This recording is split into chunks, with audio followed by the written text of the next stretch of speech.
তাইবেরিয়াসে সালাহউদ্দিন। ক্রুসেডের প্রায় ৯০০ বছর পেরিয়েছে।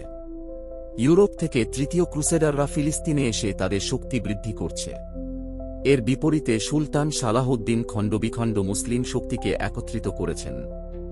1182-83 সন মিশরসহ সমগ্র এশিয়া মাইনর ও তুর্কি অঞ্চলের মানুষ সুলতান সালাহউদ্দিনের পতাকাতলে আশ্রয় নিল।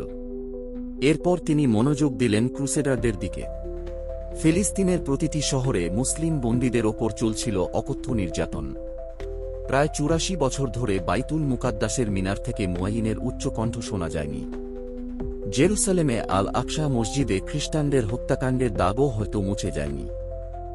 1186-87 সন খ্রিস্টান অধিনায়ক রেজিনাল্ড পূর্বের মতো পুনরায় অত্যাচার চালায়।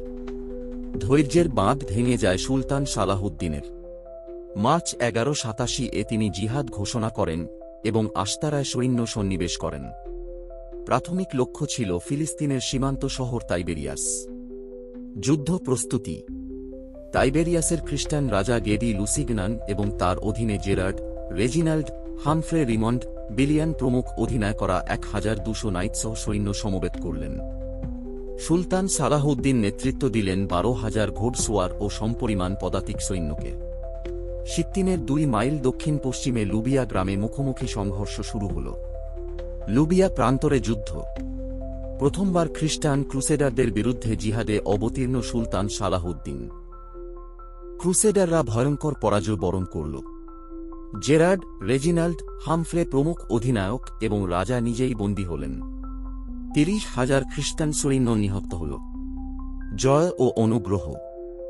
1187 সালের জুলাইয়ে সুলতান তাইবেরিয়াস পুনরুদ্ধার করলেন, কিন্তু তাঁর চোখে কোনো ঘৃণা বা প্রতিহিংসার আগুন নেই।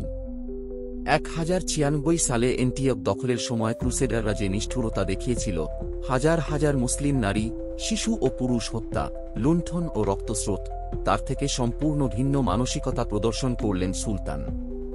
রেজিনাল্ডকে শুধু প্রাপ্য শাস্তি দিলেন, তার দুঃসাঙ্গপাঙ্গসহ প্রাণদণ্ড। কিন্তু তাইবেরিয়াসে তিনি খ্রিস্টান রাজাকে নিরাপদে বসলেন, হাতে ধরে ঠান্ডা শরবত পান করালেন এবং অগণিত লুণ্ঠন ও হত্যাকাণ্ডে কেউ আহত হল না। সালাহউদ্দিনের এই মানবিক ও ন্যায়পরায়ণ মনোভাবই তাঁকে ইতিহাসে কিংবদন্তি করে তুলেছে।